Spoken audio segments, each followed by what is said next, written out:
Hi everyone, today is March 19th. This is Mohab Hanna. For those of you who don't know, I'm a child and adolescent psychiatrist, and today I want to talk to you parents who are having to do life very differently. I'm in the same boat as you. I'm a parent of three children, and I'm going to try to put on my dual hat of a dad and a child and adolescent psychiatrist at the same time. And I want to talk to you about how to think through some of the anxieties you're having and that your children are having. There are many kids who struggle with anxiety. There were many children and teenagers, college kids, and adults for that matter, who are struggling with anxiety totally unrelated to the coronavirus.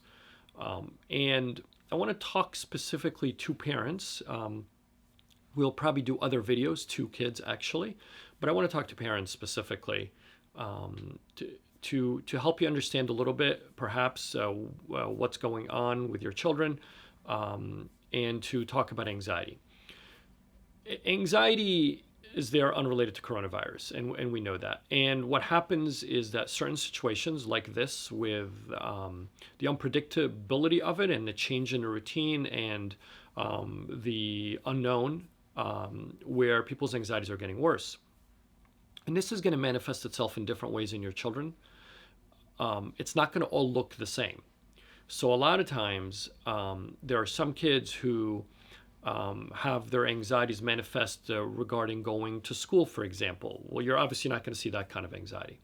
But children who are vulnerable to anxiety are still going to potentially get anxious. Interestingly enough, you might also see an improvement in their anxiety. I've had the privilege of continuing to be able to see patients remotely over the last week, and I've had several conversations with some kids who pointed out to me that they're less anxious being home.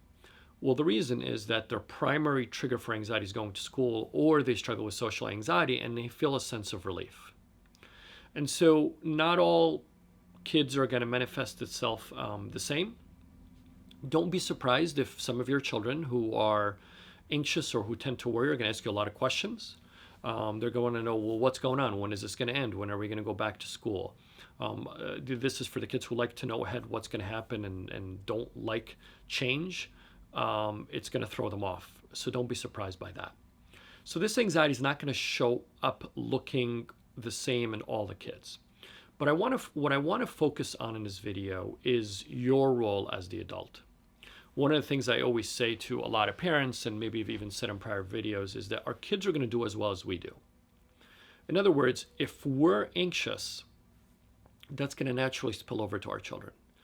And so part of helping your anxious children is dealing with your own anxieties and your own worries and your own fears. And you got to be clear about what it is you're experiencing and why you're feeling it. And don't be hesitant, or don't be reluctant to deal with your anxiety directly before you help your own kids. So just some kind of some tips here. Identify your own anxiety. Figure out what it is you're anxious about this situation.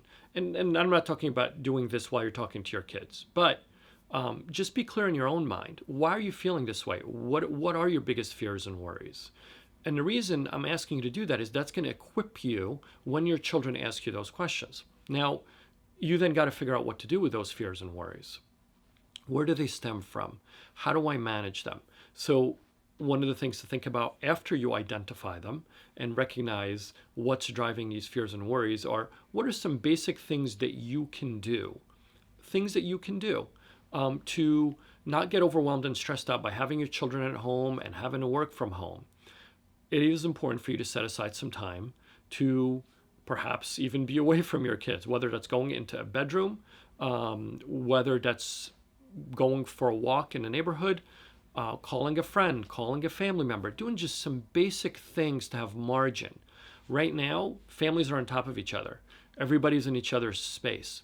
So it is important for you to be able to do that. And you're really modeling for your kids to be able to do that. It is okay for your kids to have some downtime in the rooms, screen-free preferably, even though we're doing everything remotely on technology. But my big point here is recognize your own anxiety, recognize that your kids are going to do as well as you do. So managing your own anxiety is the most important thing you can do for your children.